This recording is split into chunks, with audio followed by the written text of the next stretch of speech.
So welcome back. As I mentioned earlier, we are going to look a little closer at the historical platforms for what we do today. The first use of the term psychological first aid, as far as we can tell, was that in a monograph published by the American Psychiatric Association. It was actually published in 1954, and I'm quoting now. It says, "In all disasters, whether they result from forces of nature or from enemy attack, the people involved are subjected to stresses of a severity and quality not generally encountered. It's vital for all disaster workers, notice all disaster workers, to have some familiarity with common patterns of reaction to unusual emotional stress, and must also know the fundamental principles of coping most effectively with disturbed people." So this set the precedent. However, there was a latency. Why was there a latency? Not totally sure. However, the 1950s and the 1960s could be considered the golden age of psychotherapeutic practice, I guess, the golden age of psychotherapy. There was little interest in responding to acute psychological distress. So almost 40 years later, a disaster mental health initiative was fielded by the American Red Cross.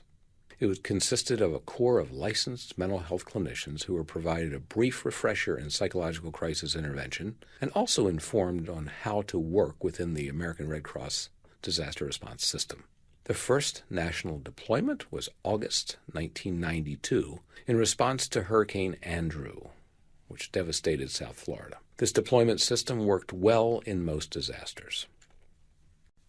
However, the year 2005 was a game changer. In 2005, Hurricane Katrina devastated the Gulf Coast of the United States, and this devastation demonstrated the importance of having mental health resources that extend beyond the importation of external mental health clinicians.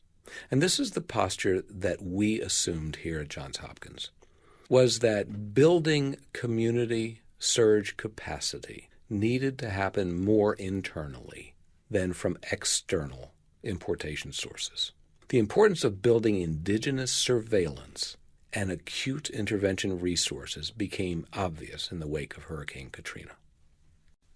In 2003, the Institute of Medicine had actually written, "A broad spectrum of professional responders is necessary to meet disaster-related psychological needs effectively. Those outside the mental health professions who regularly interface with public can contribute substantially to community healing. However, these professionals will require knowledge and training in order to provide effective support." Now, while this Institute of Medicine report was specifically in response to the threat of terrorism, we think it's applicable here. And what it does is take us away from the notion of importing mental health professionals as our primary source of building community surge capacity. We here at Hopkins embraced that notion and developed our psychological first aid program in response to those suggestions. The IOM went on to say, "In the past decade, there's been a growing movement in the world to develop a concept similar to physical first aid for coping with stressful and traumatic events in life. This strategy has been known by a number of names, but is most commonly referred to as psychological first aid." So again, let me remind you of our core definition, our core term. As we define psychological first aid here, psychological first aid may be defined as a compassionate and supportive presence designed to mitigate acute distress and assess the need for continued mental health care. It is not treatment for post-traumatic stress disorder. It is not a treatment for post-traumatic depression. As I said in my opening remarks, the processes of diagnosis and treatment are reserved for another point on the continuum of care. If we conceive of mental health intervention on a continuum, we will see that psychological first aid is the tip of the spear. It is the first point on that continuum. It does not compete with counseling and psychotherapy. It does not compete with diagnosis. It is simply the earliest point on the continuum of what should be a comprehensive spectrum of care. So what have we learned from history? More importantly, how have we applied what we've learned from history? This program introduces you to the rapid PFA model that we've developed here at Johns Hopkins.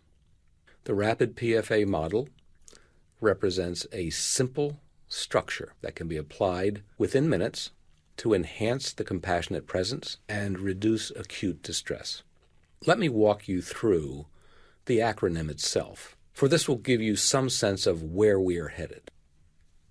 R. The R stands for building rapport and using reflective listening. People often ask me, how do you know what you're going to do in a crisis intervention session or intervention? And the answer is, you listen. I've actually been doing this work for 40 years, and I don't know that I've ever done two interventions exactly the same way. Why is that? Because no two people are the same, and no two adverse situations are ever the same. I must listen. So one of the most important things that you can do, which parenthetically I will say we often take for granted, one of the most important things you can do is listen. Listen carefully. In many instances, people will tell you what they need. They will direct you to how to best help them. But you must be willing to listen. The biggest mistake I see in the field is that people interface with people in acute distress, and they come with a preconceived notion of what they're going to do, almost a one-size-fits-all. We must be present. We must be compassionate. We must be compassionate enough and patient enough to listen to the story that someone will tell us. But it all begins with rapport. So we'll talk a little bit about how one builds a relationship and how to build one quickly.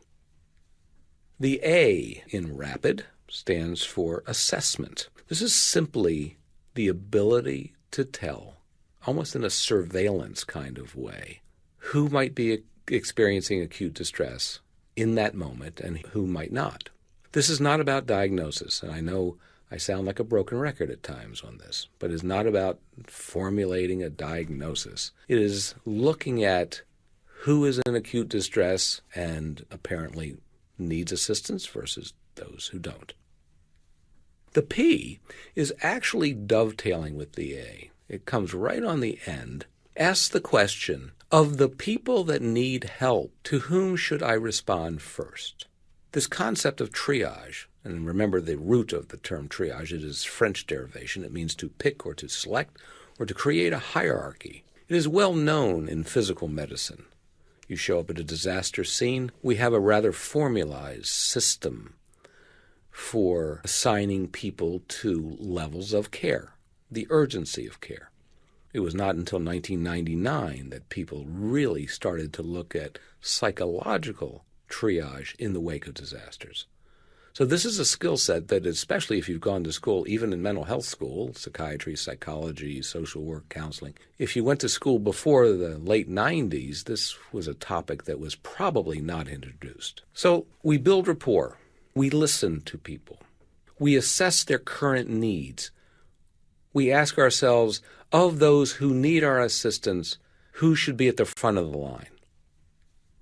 The next point is, what do we do? Intervention, the I, really asks the question, what can I do now to offer some sense of stabilization, some sense of mitigation of acute distress? What can I do to help? So we will review certain intervention strategies, not therapy, but certain things that can, shall we say, take the sting out of acute adversity. Certain things, perhaps, that pave the way for the healing process. Lastly, disposition and follow-up. What does that mean? Well, let's go back and recap again. We've established rapport. We've established an acute relationship. We're listening to people. We're assessing the need for intervention. We are prioritizing those who we think do need acute care. We are doing something to stabilize those in most need of care, to mitigate their acute distress. And after we have applied these interventions, the next question is, how effective? What do I do now? I've done an intervention.